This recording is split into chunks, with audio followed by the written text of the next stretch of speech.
সবাই কেমন আছেন? আশা করি সবাই অনেক ভালো আছেন।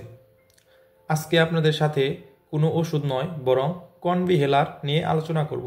কনভিহেলারের কাজ কি, কিভাবে ব্যবহার করতে হয়, কখন ব্যবহার করতে হয়, কোন রোগের জন্য কনভিহেলার ব্যবহার করতে হয়, এই সকল বিষয় নিয়ে আজকের ভিডিওতে আলোচনা করব। তো মূল ভিডিওটি শুরু করার আগে সবার কাছে ছোট একটি অনুরোধ, যারা এখনও আমাদের চ্যানেলটি সাবস্ক্রাইব করেননি তারা দয়া করে আমাদের চ্যানেলটি সাবস্ক্রাইব করে আমাদের পাশে থাকবেন। এই কনভিহেলার সাধারণত যে সকল রোগী অতিরিক্ত শ্বাসকষ্ট, হাঁপানি, অ্যাজমা রোগে ভুগে থাকেন তাদের জন্য সাধারণত ডাক্তাররা এই কনভিহেলার ইনহেলারটি ব্যবহার করার জন্য নির্দেশ করে থাকেন। কনভিহেলার মূলত একটি ক্যাপসুল ভেঙে গুঁড়ো করে দেয়, ফলে ক্যাপসুলের মধ্যে থাকা পাউডার জাতীয় ওষুধ রোগীর মুখ দিয়ে টেনে নিঃশ্বাসের সাথে সেবন করতে থাকে। এতে রোগীর বুকে চাপ ধরে থাকা অস্থির ভাব, শ্বাসকষ্ট, অ্যাজমা, হাঁপানি ইত্যাদি সমস্যা প্রশমিত করে, ফলে রোগী শান্তি পায়। এই শ্বাসকষ্ট সাধারণত শীতকালে রাতে বেশিরভাগ সময় দেখা যায়। শ্বাসকষ্ট রোগ কখনো একবারে নিরাময় হয় না। নিয়মিত ওষুধ সেবন করলে রোগ নিয়ন্ত্রণ থাকে, ফলে রোগী ভালো থাকে। এই কনভিহেলারটি তৈরি করেছে ইনসেপ্টা কোম্পানি। তাছাড়া বিভিন্ন কোম্পানি বিভিন্ন নামে তৈরি করে থাকে কনভিহেলারটি। এই কনভিহেলারের দাম মূলত 300 টাকা। বাজারে আপনারা যে কোনো দোকান এবং ফার্মেসিতে পেয়ে যাবেন।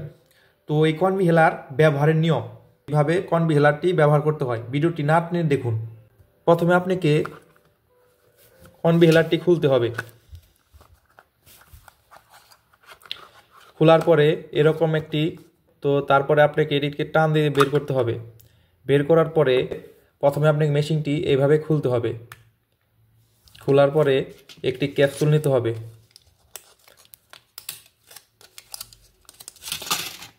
দেখুন ক্যাপসুলটির ভিতরে গুঁড়ো ওষুধ রয়েছে।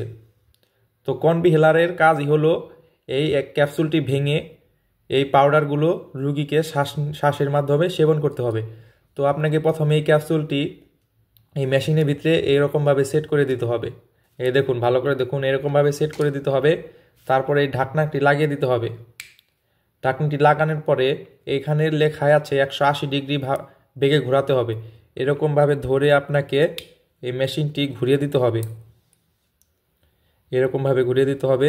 এরকমভাবে ঘোরালেই মূলত ক্যাপসুলটি ভেঙে যাবে। তারপর রুগীকে এইখানে মুখ দিবে, রুগী এইখানে মুখ দিবে। ভালো করে দেখুন, রুগী এইখানে মুখ দেওয়ার পরে শ্বাসের সাথে টেনে ওষুধটি সেবন করবে।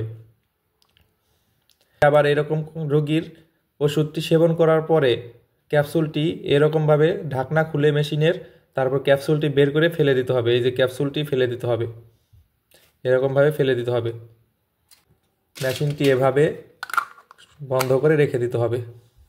প্রতিদিন রাতে একটি করে ক্যাপসুল ভেঙে সেবন করতে হবে। পার্শ্ব প্রতিক্রিয়া, কনভিহেলার ইউজ করার ফলে মুখে ও জিহ্বা চুলে যেতে পারে, ঘায়ের মতো হয়ে যেতে পারে, ক্ষত হয়ে যেতে পারে, মুখে অরুচি দেখা দিতে পারে। তাছাড়া তেমন কোনো পার্শ্ব প্রতিক্রিয়া দেখা যায় না। নির্দেশনা, গর্ভাবস্থায় ও স্তনদানকালীন সময়ে ডক্টরের পরামর্শ অনুযায়ী ব্যবহার করতে হবে। আজকের ভিডিওটি এই পর্যন্তই।